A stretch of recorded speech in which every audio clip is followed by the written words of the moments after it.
చల్సాని శ్రీనివాస్ గారు ఎట్లా చూడొచ్చు, అమెరికాలో మనకి ఇప్పటికే ఆంక్షలు ఎదుర్కొంటున్నాం, 50% టారిఫ్లు వేస్తుంది, దౌత్య సంబంధాలు అంతంత మాత్రంగా ఉన్నాయి, చాలా మాటలు వినొస్తున్నాయి. ఈ నేపథ్యంలోనే అమెరికా చట్టసభల్లో విదేశీ ఉద్యోగులు విదేశీ కంపెనీల్ని నిరోధించే బిల్లు ప్రతిపాదించారు. ఇది ఆమోదం పొందితే భారత్ ఐటీ వ్యవస్థ కుప్పకూలిపోతుంది. ఎందుకంటే మనం ఐటీ ఎగుమతులు 60% అమెరికా మీదే ఆధారపడ్డాం, ఇది అక్షర సత్యం. ఒకవేళ బిల్లు ఆమోదం పొందితే అమెరికా ఎకానమీ కానీ ఇండియన్ ఎకానమీ కానీ ఇండియన్ ఐటీ ఉద్యోగస్తులు కానీ పరిస్థితి ఏంటి? ఐటీ మీద ఆధారపడ్డ అనుబంధ రంగాల పరిస్థితి ఏంటి? ఒకటి రాజకీయంగా చెప్తాను, రెండోది నేను తెలుగు జాతి బిడ్డను. ప్రపంచం మొత్తం మీద నాకు కావాల్సిన మానవీయత ప్రాధాన్యత తెలుగు జాతి. ఆ తర్వాత నా ద్రవిడులు నా దేశం నెంబర్ 1 ఉండాలి అని. మీరు దేశ ద్రోహి అనుకున్నా ఐ డోంట్ కేర్ అండి. నా తెలుగు జాతి ప్రజలను చంపేస్తా, నేను అస్సాం వాళ్ళని కాపాడుతాను, గుజరాత్ వాళ్ళని కాపాడుతాను, కాబట్టి తెలుగు ప్రజలు పోగొట్టాలి, ఇదే దేశం నేను అది వేరే బ్యాచ్. నా తెలుగు ప్రజలు బాగుండాలి, ఈ దేశం నెంబర్ 1 ఉండాలి, అంతే తప్ప గుజరాతీ ప్రజల కోసం తెలుగు ప్రజలు ప్రాణాలు అర్పించేయండి, బానిసలుగా బతకండి, చెంచాలుగా బతకండి, మా నాయకుల దగ్గర అన్ని దౌర్భాగ్య స్థితి ఉంటే ఒప్పుకోము. ఒక 2000 సంవత్సరాల క్రితం గుజరాత్ని జయించిన గౌతమిపుత్ర శాతకండి దమ్మున్న తెలుగు జాతి, కళేజా ఉన్న తెలుగు జాతి, శౌర్యం ఉన్న తెలుగు జాతి, పౌరుషం ఉన్న తెలుగు జాతి మంది. గుజరాత్ దాకా వెళ్ళారు ఆయన. గుజరాత్ వెళ్ళి గుజరాత్ను కూడా జయించాడు. తేడా వస్తే సింహుడికి వెళ్ళి అక్కడ మగధ సామ్రాజ్యం అదిలే ఉంది, ఢిల్లీ బొల్లి ఏమి లేవు కదా ఇప్పుడు. అందుకని మగధ సామ్రాజ్యాన్ని పాటలీపుత్రాన్ని జయించి వచ్చిన దమ్ము కెపాసిటీ ఉన్న తెలుగు జాతి ఇది. సరే పోనే, ఇది శౌర్యంగా వల్లభాచార్యుడు మన కోనసీమ వెళ్ళి గుజరాత్ని ఆధ్యాత్మికంగా జయించి అక్కడ ఉన్న ఎన్ని ఊళ్ళలో ఉంటాయండి ఇవాళ కూడా కృష్ణాశ్రమశాలు అన్నీ కూడా. అని సరే, దట్ ఇస్ డిఫరెంట్ ఇష్యూ, పక్కన పెట్టండి. ఇవాళ ఆంధ్రప్రదేశ్ అంటే మీరు అన్నది దేని గురించి? ఐటీ బిల్లు అదే ఇవాళ అమెరికాలో కాదు, ఆంధ్రప్రదేశ్ విషయం నాకు కన్సర్న్ కాబట్టి. అమెరికాలో ఉన్న 55-56 లక్షల మందిలో 15 లక్షల మంది పైగా మన తెలుగు బిడ్డలు ఉన్నారు. నా ప్రథమ ప్రాధాన్యత. మీరు దేశం గురించి కూడా మాట్లాడదాం. వీళ్ళలో అత్యధికులు 1960-70s డాక్టర్స్, ఇంజనీర్స్ కొంతమంది అయితే Y2K ప్రాబ్లం దాన్ని సాల్వ్ చేయడానికి లక్షల సంఖ్యతో వెళ్ళారు. తర్వాత నేను తెలంగాణ ఒకప్పుడు వెళ్ళింది ఎలైట్ సర్కిల్ వెళ్ళి ఉంటారు 70లో. తాడితి పీడిత వర్గాల దగ్గర నుంచి ప్రతి ఒక్కళ్ళు కూడా ఇవాళ అమెరికాకి వెళ్ళి వాళ్ళ ఊళ్ళకి ఎంత పంపిస్తున్నారంటే తల్లిదండ్రులు నిలబెడతాం కాదు, అన్నదమ్ములు కూడా నిలబెడుతున్నారు, ఊళ్ళను కూడా నిలబెడుతున్నారు. అంటే 56 లక్షల మంది 56 లక్షల మంది వాళ్ళ కేరళకి ఎంత ఆర్థిక పురిపుష్టిని ఇస్తున్నారో మధ్యప్రాచ్య దేశాలకు వెళ్ళినప్పుడు ఎలాగో తెలుగు బిడ్డలు అలా ఇస్తున్నారు. ఇవాళ అత్యధికంగా తినబోయేది ఏమైనా జరిగితే నా తెలుగు బిడ్డలు కాబట్టి నేను మాట్లాడుతున్నాను. ఇదే కనుక అంటే అమెరికాకి అవుట్ రైట్కి మీరు చెప్పినట్టు సెనేట్ బిల్లు ఆమోదం పొందే ఛాన్స్ లేదండి, రెస్ట్రిక్షన్స్ రావచ్చు. ఎందుకంటే అమెరికా కూడా దెబ్బతింటుంది. అంటే మన చీప్ లేబర్ అని వాళ్ళు అనుకోవచ్చు, కానీ Philippines the only alternative for them is Philippines. ఈ ప్రపంచంలో ఫిలిపినోస్ అంటారు, చైనా కూడా ఉంది, చైనాకి వాళ్ళు గొడవలు దొరుకుతున్నాయి కాబట్టి. ఈ ఇంగ్లీష్ ఎడ్యుకేషన్ రావటం వల్ల మనం అందిపుచ్చుకున్నాం. ఫిలిప్పీన్స్ కూడా నెక్స్ట్ మన చైనా, ఇండియా తర్వాత ఫిలిపినోస్ ఎక్కువ మంది అంటారు. అందువల్ల వాళ్ళకి ఇమ్మీడియట్గా వెళ్ళటానికి లేదండి. అందువల్ల మన మీద ఆధారపడాల్సిన పరిస్థితి ఉంది. ఇప్పుడు ఎడోబో లేకపోతే మన ఏది గూగులో లేదంటే మైక్రోసాఫ్ట్ వీళ్ళందరూ most of the companies headed by Indians. Brain drain అయింది, అందుకని వాళ్ళకి లాస్ అది. కానీ ఇంకొకటి చెప్తాను, చాలా ఇబ్బందిగా ఇంతకుండా మాట్లాడుకున్నాం. ఈ గుజరాతీ వ్యాపారిగా పేరు పొందిన మన గౌరవ ప్రధానమంత్రి నరేంద్ర దాస్ దామోదర్ మోడీ గారు, అదానీ గారు అండ్ కంపెనీ చేసిన ద్రోహం వల్ల ఇండియా దెబ్బతింటుంది. నేను ద్రోహమే అంటున్నాను. ఎందుకంటే ఏ దేశ ప్రధానమంత్రి చేయనట్టు మీకు ఎవడికి అవసరం అని చెప్పి వెళ్ళి ఔరెక్బాట్ ట్రంప్ అని మాట్లాడి ఆ రోజు జో బిడెన్ గారి, కమలా హారిస్ గారికి వ్యతిరేకంగా మీరు ప్రచారం చేయటం వల్ల మన పిల్లలు అక్కడ ఉండేవాళ్ళు దెబ్బతిన్నారు. H1 విషయంలో నీ దేశానికి ఏ అవసరం అని ఆ దేశ ఎన్నికల్లో నీ సొంత ప్రతిభ కోసం నువ్వు ఆయనకి అలాబలా చేసుకుంటాం. ఆయన్ని లక్షల మందితో మీటింగ్ పెట్టి కోవిడ్ టైంలో కూడా తీసుకొచ్చి ఇండియాలో తిప్పి మీ సొంత ప్రతిష్ట కోసం, మీ గుజరాతీ వ్యాపారుల కోసం నువ్వు నా దేశంలో ఉన్న యువతకు ఇబ్బంది పెట్టారు అని ఆరోపణలు వస్తుంటే మీ సమాధానం కావాలి కదండి. నాకు నేను చెప్పిన తప్పైతే సమాధానం చెప్పమానండి. ఆర్య సనాతనవాదులు ఉంటారు కదా కొంతమంది, ఉత్తర ఆర్య సనాతనవాదులు. సనాతనవాదం వేరు, ఉత్తర ఆర్య సనాతనవాదం చెప్తున్నాను. ఇవాళ ఇంకోటి చెప్తున్నా, మీరు అదానీ గారు కేసులు పెట్టారు. వాళ్ళు ఏం జరిగింది ఆ కేసులు, మీరు ఎందుకు ఏం చేస్తున్నారని తెలియదు. ఇంకోటి కూడా చెప్తున్నా, రష్యా మనకి మా ఎప్పటి నుంచో డిపెండబుల్, కానీ రష్యన్ ఆయిల్ కోసం ఎవరిని వదులుకున్నారు మీరు? ఆదాని మనం ఎంత చెప్పండి, ఆదానికి నయారా పెట్రోల్ బంక్కి, నయారాలో ఉన్న రోజ్నెట్ రష్యా కంపెనీకి వాటా ఉంది.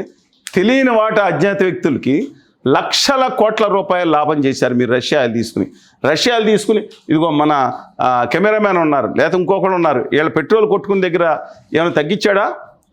రష్యాయిలు $60 వచ్చిందంట. $110 ఉన్నప్పుడు $60 డీజిల్ ఉన్నప్పుడు $60 వచ్చినప్పుడు మీకు $35 డీజిల్ వచ్చిందా? ఏమైపోయినాయి ఈ డబ్బులు? ఫారిన్కి వెళ్ళినాయా? ఈ కంపెనీలు సొంతానికి వెళ్ళిందా?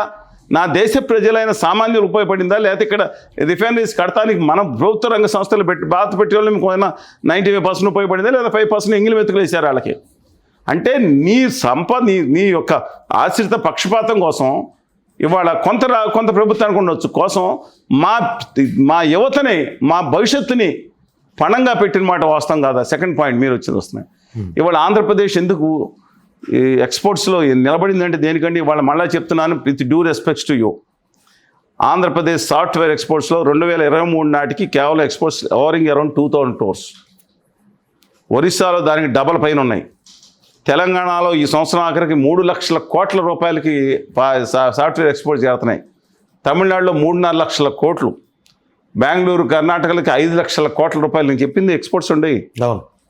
పోనీ ఆంధ్ర కోస్తా రాయలసీమలో లేరంటే సియాటెల్లో కనపడిన తెలుగు వాళ్ళు ఇళ్ళు ఉంటారు, గురుగావ్లో ఉంటారు, హైదరాబాద్లో ఉంటారు, బెంగళూరులో ఉంటారు, ఇంకో చోట ఉంటారు. కానీ ఆంధ్రప్రదేశ్లో 2000 కోట్లు వచ్చి ఎందుకని నాశనం చేసే పరిస్థితి తీసుకొచ్చారు? సరే అది పక్కన పెట్టండి. సరే ఎక్కడున్నా మా నాళ్ళు బాగుండాలని కోరుకున్నాం.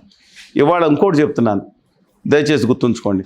వాళ్ళ మెయిన్ ఎక్స్పోర్ట్స్ అండి సీ ఫుడ్స్ అండి. అంటే దాదాపు బిఫోర్ లాస్ట్ ఇయర్ 31,000 కోట్ల రూపాయలు షింప్ అండ్ ఫిష్ ఇవన్నీ ఎక్స్పోర్ట్స్ విదేశాలకి. ఇవాళ అమెరికా 50% ట్యాక్స్ ఇస్తే సంబంధం లేని కూర్చున్నారు. తిప్పలు పడతాయి వీళ్ళు, మళ్ళీ తగ్గించుకుని యూరోపియన్ దేశాలకు వెళ్ళి తిప్పలు పడుతున్నారు. ఎవరు వాళ్ళు కునారీలు పోతే ఏంటి పరిస్థితి ఏంటండి? మీరు చేసి కష్టపడి రాత్రింబోళ్ళు చేపల చేతి దగ్గర పడుకుని ఎంతోమంది చెప్తున్నారు, ఎన్నో ఇబ్బందులు పడి వాళ్ళు అక్కడ చేసుకుంటా దేశాన్ని సౌభాగ్యాలిస్తుంటే ఒక పర్యావరణ సమస్య ఉంది. దాన్ని అడ్రస్ చేయాలి.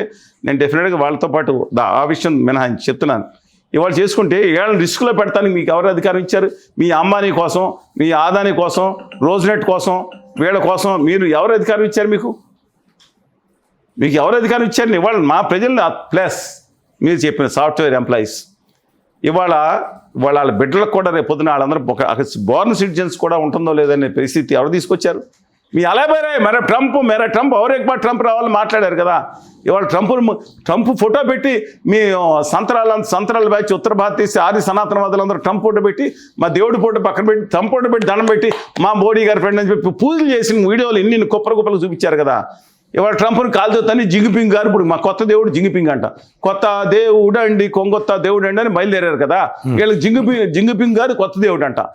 మనం బంద్ చేయాలి. ఇజ్రాయెల్ మన కోసం నిజంగా దిక్కుమాలిన చెత్త పాకిస్తాన్ మీద మనం యుద్ధం చేసినప్పుడు మన దాడులు చేసినప్పుడు ఈ ప్రపంచం మొత్తం మీద నిలబడింది ఇజ్రాయెల్. వాటెవర్ వాళ్ళు చేసే గాజాలో చేసే దుర్మార్గాన్ని ఖండిద్దాం. గాజాలో వాళ్ళ ఇజ్రాయెల్ మీద చేసిన అంతకుముందు హమాస్ చేసిన ఒక టెర్రరిస్ట్ సంస్థ చేసిన దుర్మార్గమైన పాసిఫిక్ చర్యలు వాళ్ళని ఖండిద్దాం. ఈ స్టేట్ టెర్రరిజం చేసిన దుర్మార్గం దాన్ని ఇజ్రాయెల్ కూడా ఖండిద్దాం. అది వేరే సంగతి. ఇవాళ ఇజ్రాయెల్ దుర్మార్గం అయిపోయిందని ఇజ్రాయెల్కి వ్యతిరేకంగా ఇండియా ఓటేసింది. ఇజ్రాయెల్ దుర్మార్గం అయిపోయింది. ఇవాళ మన చైనా జింగిపింగ్ గారు, నార్త్ కొరియా కిమ్ కూడా ఉన్నాడు. కిమ్ని కూడా చప్పట్లు కొట్టండి. ఇప్పుడు కిమ్ వాళ్ళందరూ క్లోజ్ కదా, మన కిమ్తో కలిశారు కదా, డాన్స్ చేసినట్టున్నారు కదా.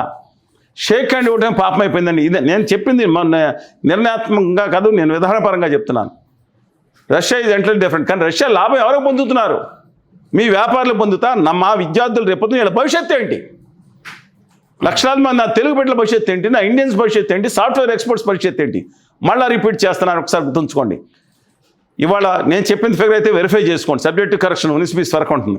ఇవాళ మన ఇండియా నుంచి ఎక్స్పోర్ట్స్ అత్యధికం సాఫ్ట్వేర్ అంటే గూడ్స్లో ట్రేడ్ బ్యాలెన్స్లో డిఫరెన్స్ ఉన్న ఈ సర్వీసెస్లో వల్ల మన దేశానికి సంవత్సరానికి 4 లక్షల నుంచి సంవత్సరం 5 లక్షల కోట్ల రూపాయలు నికర విదేశీ మార్గద్రవ్యం అమెరికా నుంచి వస్తుంది.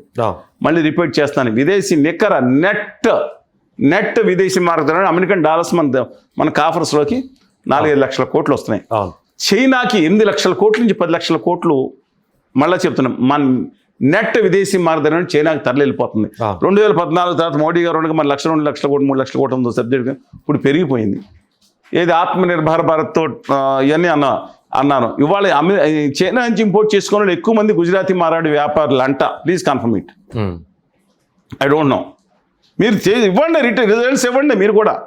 అంటే మీ వ్యాపారుల కోసం మీరు ఆత్మనిర్భర పడతారు.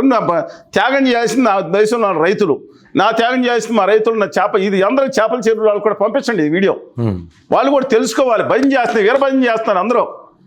ఆర్య సనాతనవాదం అంటే దాని గురించి కాదు. ఎస్, హిందూగా మనకు హిందూకి దానికి సంబంధం ఏంటండి? వీళ్ళ పార్టీకి సంబంధం ఏంటంటే కాపీరైట్, వీళ్ళ జాగీరా మొత్తం మిగతాట్లు కూడా. అందువల్ల my humble request, my first and foremost priority నేను చెప్తున్నాను ఆంధ్రప్రదేశ్లోని ముఖ్యమంత్రి గారికి, తెలంగాణ ముఖ్యమంత్రి గారి, ప్రతిపక్ష నాయకులు మొదలు కేంద్ర ప్రభుత్వం వెళ్ళి భజన చేసి భజన చేయడం కాదు. రేవంత్ రెడ్డి గారు కొంతవరకు బెటర్గా ఉన్నారు. మీరు వెళ్ళి వాళ్ళ కాళ్ళకు మొక్కడం కాదు. ఇవాళ మా పిల్లల సంగతి ఏంటి? ఐటీ గురించి మాట్లాడుతున్నారు కదా, మీరు ఎందుకు ఇలా చేస్తున్నారు? దేశ రాజకీయాలు యూఆర్ సపోర్టింగ్ దట్. మీరిద్దరూ దొడ్డిదారిని కాదు, డైరెక్ట్ దారిని సపోర్ట్ చేశారు. నిన్న ఆర్య సనాతనవాదిగా ఉన్న కళ్యాణ్ బాబు గారు డైరెక్ట్గా ఉన్నారు, వదిలేసిన సంగతి. వాట్ అబౌట్ జగన్మోహన్ రెడ్డి గారు? వాట్ అబౌట్ ఏం చూసి కనీసం హోదా విభజన హామీలు అడగకుండా అడ్డంగా మొన్న ఉప రాష్ట్రపతి ఎన్నికల్లో అసలు సిగ్గు కూడా వదిలేసి సపోర్ట్ చేశారనే ఆరోపణలు వస్తుంటే మీ సమాధానం ఏంటి? నో అండి. మీ రాష్ట్ర ప్రజలు ముఖ్యం. With due respect you, I'm having utmost respect to what's old ఆ గుజరాతీ మార్వాడి వ్యాపారుల కంటే నేను చెప్తున్నాను, please do it. Hello, Telugu Rajyam channel చూస్తున్నారా? సామాజిక, రాజకీయ, జీవన చిత్రణే తెలుగు రాజ్యం. అతిశయోక్తులు, అసత్యాలు ఉండవు. రాజకీయ కోణం కాదు, ప్రజా కోణమే కొలబద్ద. తెలుగు రాజ్యం వీక్షణ మీ ఉత్తమ అభిరుచికి నిదర్శనం.